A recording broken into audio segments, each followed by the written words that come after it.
تستمر السلسلة في السيرة المؤصلة في السيرة المؤصلة.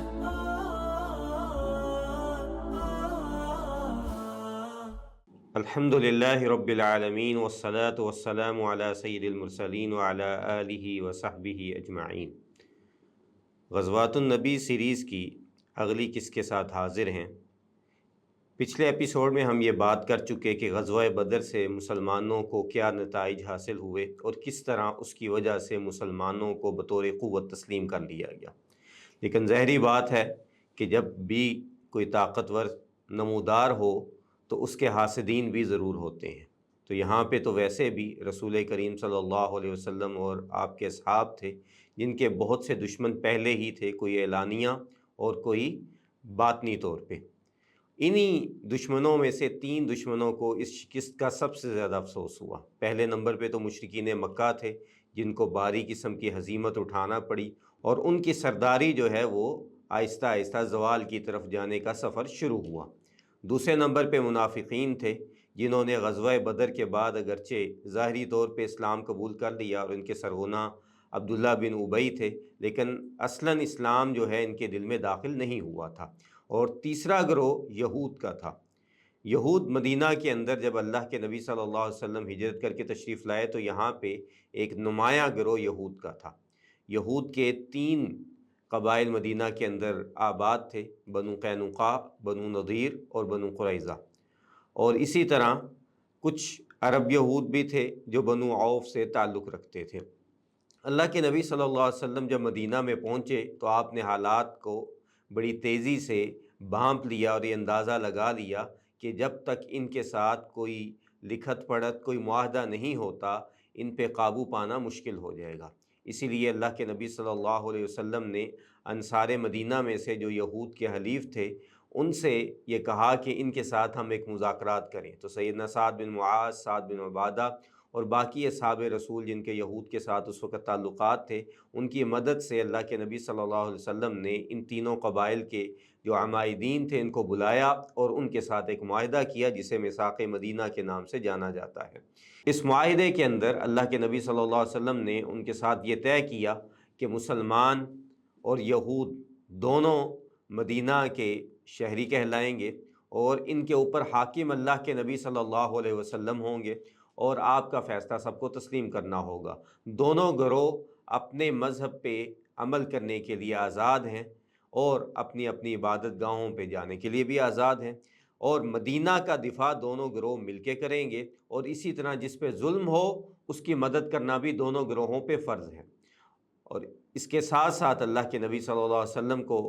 حاکم تسلیم کیا گیا، اور یہ کہ اللہ کے نبی صلی اللہ علیہ وسلم یہود کے اندرونی معاملات میں تورات کے مطابق ان کے درمیان فیصلہ کریں گے۔ یہود نے یہ معاہدہ اللہ کے نبی صلی اللہ علیہ وسلم کے ساتھ کر لیا، لیکن اندرون خانے بغض ان کے دلوں میں موجود تھا، اور یہ بغض بہت پرانا تھا۔ اس کی وجہ یہ تھی کہ یہ تینوں قبائل جو مدینہ کے اندر آباد تھے یہ اصلاً عرب نہیں تھے، بلکہ یہ بنی اسرائیل سے تعلق رکھتے تھے، یعنی کہ موسیٰ علیہ السلام کی قوم سے، اور یہ وہ لوگ تھے کہ جنہوں نے شام کو ان وقتوں میں چھوڑا تھا کہ جب بخت نصر ان کے اوپر حملہ آور ہوا۔ اور یہ کیوں حملہ آور ہوا؟ کیونکہ اللہ تعالیٰ نے یہود کے ساتھ یہ وعدہ کیا تھا کہ تم ذلیل و خوار ہوگے اور تمہارے اوپر جو ہے وہ اس طرح ہلاکت اور بربادی آئے گی۔ سورہ بنی اسرائیل جسے سورۃ الاسراء بھی کہا جاتا ہے، اس کی بالکل ابتدا میں ہی اللہ تعالیٰ نے ارشاد فرمایا وَقَضَيْنَا إِلَىٰ بَنِي إِسْرَائِيل، ہم نے بنی اسرائیل کی طرف یہ فیصلہ کر دیا، یا ان کے لیے یہ فیصلہ کر دیا۔ کیا فیصلہ کیا؟ فی الکتاب، یعنی کہ لوح محفوظ میں کیا فیصلہ کیا کہ لَتُفْسِدُنَّ فِي الْأَرْضِ، کہ تم ضرور زمین کے اوپر فساد کرو گے، مرتین 2 بار، وَلَتَعْلُنَّ عُلُوًّا كَبِيرًا، اور یہ فساد تمہارا بہت زیادہ ہوگا، بڑے پیمانے پہ ہوگا، اور اس کے نتیجے میں کیا ہوگا کہ فَإِذَا جَاءَ وَعْدُ أُولَاهُمَا، تو جب ان میں سے پہلا موقع ہوا، بَعَثْنَا عَلَيْكُمْ عِبَادًا لَنَا، ہم نے تمہاری طرف ایسے لوگوں کو بھیجا۔ وہ کس قسم کے لوگ تھے؟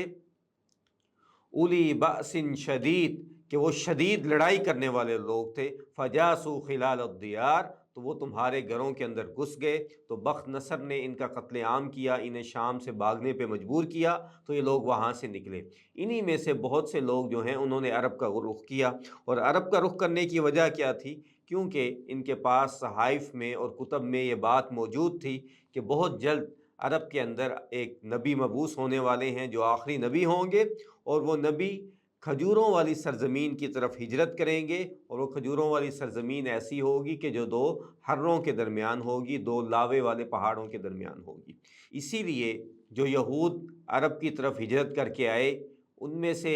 3 گروہ تھے۔ پہلا گروہ خیبر میں آ کے آباد ہوا، کیونکہ خیبر کی سرزمین بھی کالے پہاڑوں والی تھی اور وہاں پہ کھجوروں کے درخت بھی موجود تھے۔ کچھ لوگ یمن کی طرف چلے گئے، اور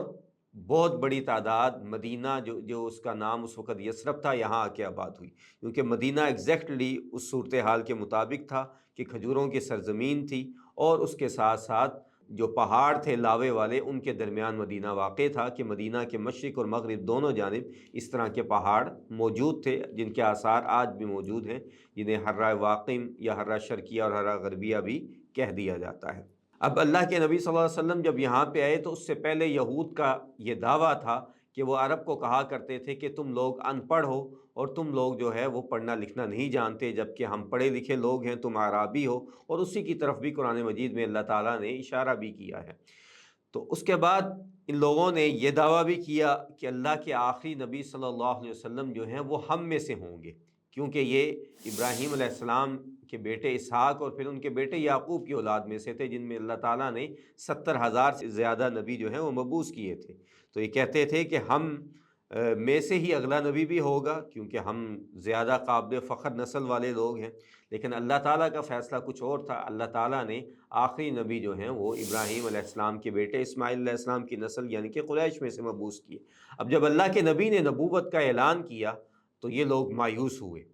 اور اب جب انہوں نے اللہ کے نبی صلی اللہ علیہ وسلم کی نشانیوں کو دیکھا تو پہچان گئے کہ اللہ کے نبی تو سچے ہیں، اور اللہ تعالیٰ نے قرآن مجید میں اس کی طرف بھی اشارہ کیا کہ یعرفونہ کما یعرفون ابناءہم، کہ یہ آپ کو اسی طرح جانتے ہیں جیسے کوئی اپنے بیٹوں کو جانتا ہے، لیکن چونکہ اللہ کے نبی ان کی نسل میں سے بھی نہیں تھے، اور آپ کی تعلیمات وہ تعلیمات نہیں تھیں کہ جو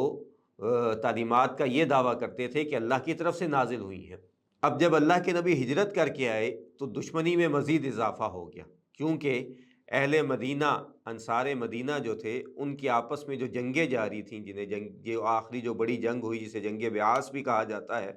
وہ اب ختم ہو گئی، اور انصار نے اسلام قبول کر کے جاہلیت کو چھوڑ دیا، لڑائی کو چھوڑ دیا، آپس میں شیر و شکر ہو گئے، اور اللہ کے نبی کی حاکمیت کو، آپ کی سرداری کو تسلیم کر لیا، اور آپ کو بطور نبی بھی تسلیم کیا اور اسلام بھی قبول کر لیا۔ یہود ان دونوں قبائل اوس اور خزرج کو آپس میں لڑا کے ان کو ایک تو اسلحہ بیچا کرتے تھے، اور دوسرا ان کو سود پہ قرضے دیا کرتے تھے، تو معاشی لحاظ سے بھی اللہ کے نبی صلی اللہ علیہ وسلم نے ان کو نقصان پہنچایا۔ اب جب جنگ بدر میں اللہ کے نبی صلی اللہ علیہ وسلم کو فتح نصیب ہوئی تو ان کو شدید دھچکا پہنچا، یہاں تک کہ وہ اب کھلم کھلا مسلمانوں کے خلاف ہو گئے، اور کہنے لگے کہ قریش مکہ تو لڑائی کرنا جانتے نہیں تھے، ان کا مردوں کے ساتھ واسطہ ہی نہیں پڑا، اگر ہمارے ساتھ واسطہ پڑا ہوتا تو ہم ان مسلمانوں کو بتاتے کہ جنگ کس کو کہتے ہیں۔ اللہ کے نبی صلی اللہ علیہ وسلم تک یہ باتیں پہنچیں تو آپ ایک دن ان کے بازار میں تشریف لے گئے اور ان کو جا کے خبر کی، اور یہ جو زیادہ ان میں سے شور کرنے والا قبیلہ تھا یہ بنو قینقاع تھا، اور بنو قینقاع جو ہیں یہ ان یہود کے تینوں قبائل میں سے زیادہ عمارت میں بھی آگے تھے، اسلحہ کے لحاظ سے بھی آگے تھے، کیونکہ یہ خود سنار اور لوہار اور اسلحہ بنانے والے لوگ تھے، اور مال و دولت میں بھی آگے تھے، اور یہ لوگ مدینہ کے جنوب مغرب کی جانب آباد تھے۔ اللہ کے نبی صلی اللہ علیہ وسلم ان کے بازار میں تشریف لے گئے، اور ان کو آپ نے جا کے نصیحت کی کہ تم اپنی شرارتوں سے باز آ جاؤ اور اس طرح کی حرکتیں نہ کرو۔ اللہ کے نبی صلی اللہ علیہ وسلم نے پھر ان کو کہا کہ یا معشر الیہود، کہ اے یہود کے گروہ، اسلموا، تم بھی اسلام قبول کر لو، قبل ان یصیبکم ما اصاب قریشا، کہ اس سے پہلے کہ تمہارے تک بھی وہ سزا پہنچے، تمہیں بھی وہ بدلہ ملے جو قریش مکہ کو ملا ہے، کہ وہ بھی مسلمانوں کی دشمنی میں حد سے بڑھ گئے تھے، تم بھی آگے بڑھ رہے ہو تو اسلام قبول کر لو، تمہارے لیے اچھا ہوگا۔ تو انہوں نے اللہ کے نبی صلی اللہ علیہ وسلم کی باتوں کو تسلیم نہ کیا۔ بہرحال اللہ کے نبی واپس آ گئے، اور آپ صلی اللہ علیہ وسلم کو یہ اندازہ ہونے لگ گیا کہ اب ان کا علاج جو ہے وہ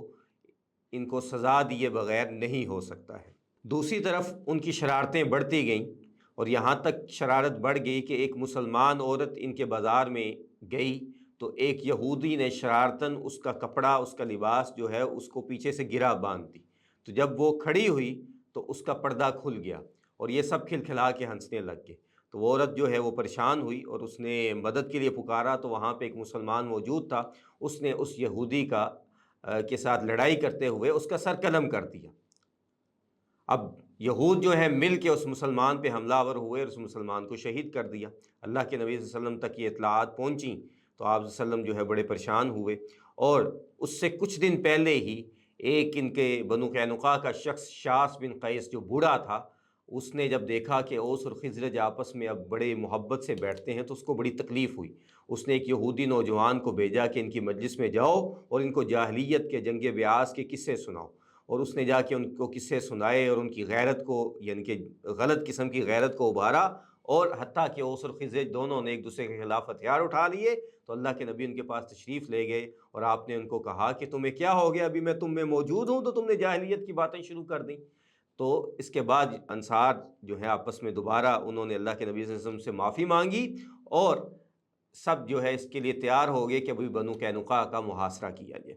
اور یہ غزوہ بدر کے 1 ماہ کے بعد کا واقعہ ہے، نصف شوال میں، جیسا کہ مورخین نے لکھا، اللہ کے نبی صلی اللہ علیہ وسلم نصف شوال 2 ہجری کو آپ نے ابو لبابہ رضی اللہ تعالیٰ عنہ کو مدینہ کا انتظام سونپا اور خود ان کے محاصرے کے لیے تشریف لے گئے۔ اب جب یہاں پہ پہنچے تو یہ لوگ اپنے قلعوں میں چھپ گئے اور اللہ کے نبی نے ان کا محاصرہ کر دیا، اور یہ محاصرہ 15 دن اور کئی روایات کے مطابق 1 ماہ تک جاری رہا۔ 1 ماہ کے بعد وہ لوگ مجبور ہو کے باہر نکلے اور اللہ کے نبی صلی اللہ علیہ وسلم سے کہنے لگے کہ اللہ کے نبی صلی اللہ علیہ وسلم آپ جو ہے ہمارے ساتھ کوئی اچھا معاملہ کیجئے، لیکن اللہ کے نبی صلی اللہ علیہ وسلم اللہ کے امر کے تابع تھے، اور اللہ تعالیٰ نے اللہ کے نبی کو کہہ دیا کہ قُلْ لِلَّذِينَ كَفَرُوا سَتُغْلَبُونَ وَتُحْشَرُونَ إِلَىٰ جَهَنَّمَ وَبِئْسَ الْمِہَادُ، کہ اللہ کے نبی صلی اللہ علیہ وسلم آپ ان کافروں سے کہہ دیجئے کہ عنقریب ہم تم پہ غلبہ پا لیں گے اور تم عنقریب جہنم کی طرف ہانکے جاؤ گے، جو کہ بہت برا ٹھکانہ ہے، کہ یعنی کہ تم نے اب معاہدہ اپنا خود توڑا ہے تو اب اس کے لیے تیار ہو جاؤ۔ تو اس لیے اللہ کے نبی نے ان کے ساتھ کوئی نرمی کا رویہ رکھنے سے انکار کر دیا، اور یہ لوگ 700 نفر پہ مشتمل تھے اور ان کے پاس اس دور کے مطابق بہترین ہتھیار موجود تھے۔ تو آخر میں اللہ کے نبی صلی اللہ علیہ وسلم نے ان کو کہا کہ ان کے مردوں کو باندھ دیا جائے اور ان کا مال اور جو ان کے پاس جتنا کچھ موجود ہے اسلحہ وغیرہ اس کو جو ہے لے لیا جائے۔ اتنی دیر میں عبداللہ بن ابی اللہ کے نبی صلی اللہ علیہ وسلم کے پاس پہنچ گیا، اور یہ جو ہے جاہلیت میں ان کا حلیف تھا اور ابھی بھی درپردہ ان کا حلیف تھا۔ تو اللہ کے نبی صلی اللہ علیہ وسلم سے آ کے منت سماجت کرنے لگا کہ اللہ کے نبی آپ جو ہے اتنے 300 جنگ کے جو لڑنے والے بہادر لوگ ہیں ان کو آپ اس طرح قتل کر دیں گے، تو یہ تو بہت ظلم کی بات ہے۔ اور اللہ کے نبی صلی اللہ علیہ وسلم نے اس کے جان چھڑانے کی کوشش کی، لیکن وہ مسلسل آپ کے پیچھے رہا، یہاں تک کہ آپ کے چہرے پہ غصے کے آثار نظر آنے لگے، اور اللہ کے نبی صلی اللہ علیہ وسلم نے کہا کہ ہم لک، کہ یعنی کہ میں تمہاری وجہ سے ان کو چھوڑ دیا ہے۔ اس کے بعد اللہ کے نبی نے حکم دیا کہ ان لوگوں کو جو ہے مدینہ سے جلا وطن کر دیا جائے، اور سیدنا عبادہ بن صامت رضی اللہ عنہ کی ڈیوٹی لگائی کہ ان کو آپ جو ہے وہ زراعت ایک علاقہ تھا شام کے قریب، وہاں پہ چھوڑ آئیں۔ تو وہاں پہ جب یہ لوگ پہنچے تو وہاں پہ ایک بیماری پھیل گئی، جس کی وجہ سے یہ سب لوگ کچھ ہی عرصے میں ہلاک ہو گئے، اور ان کا جو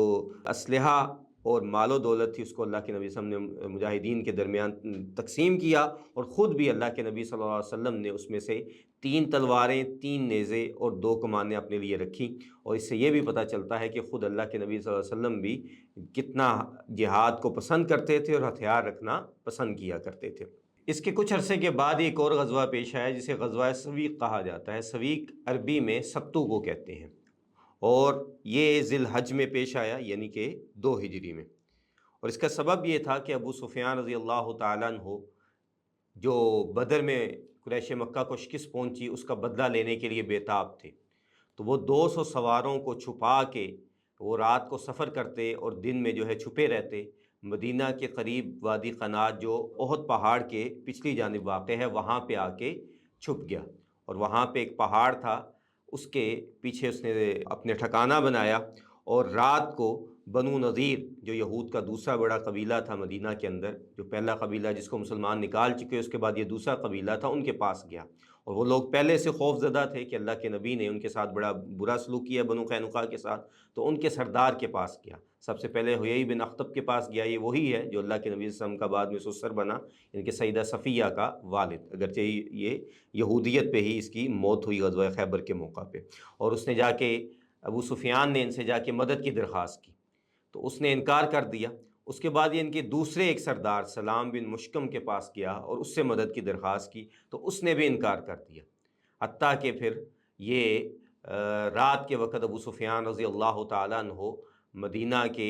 شمال کی جانب ایک محلہ تھا عریض، اس پہ جا کے حملہ آور ہوا اور وہاں پہ ایک انصاری مسلمان کو اور اس کے حلیف کو شہید کیا اور کچھ کھجوروں کے درختوں کو نقصان پہنچایا۔ اللہ کے نبی صلی اللہ علیہ وسلم کو پتہ چلا تو آپ صلی اللہ علیہ وسلم اس کے پیچھے جو ہے وہ آپ نے سواروں کو روانہ کیا اور خود بھی روانہ ہوئے، اور اب مسلمان جو ہے تیزی کے ساتھ ان کے پیچھے جانے لگے تو ابو سفیان کو یہ خطرہ پیدا ہوا کہ مسلمان ان کو پا نہ لیں، تو اس لیے انہوں نے اپنی سواریوں کا وزن جو ہے گرانا شروع کر دیا، تو اس کا کافی ساز و سامان، ستو، کھجوریں، یہ چیزیں نیچے گرانا شروع کر دیں، تو اسی لیے اس غزوہ کا نام غزوہ سویق پڑ گیا۔ اللہ کے نبی صلی اللہ علیہ وسلم نے تقریباً 100-150 کلومیٹر تک ان کا پیچھا کیا اور ایک علاقے پہ جا کے، ایک وادی القدر تھی، وہاں پہ جا کے اللہ کے نبی صلی اللہ علیہ وسلم نے مدینہ کی طرف واپسی کی، اور جو ساز و سامان آیا اس کو اللہ کے نبی صلی اللہ علیہ وسلم نے جو ہے مسلمانوں کے درمیان تقسیم کر دیا۔ تو یہ 2 ہجری میں غزوہ بدر کے بعد یہ کچھ اور واقعات پیش آئے، اور 2 ہجری میں سب سے زیادہ غزوات پیش آئے،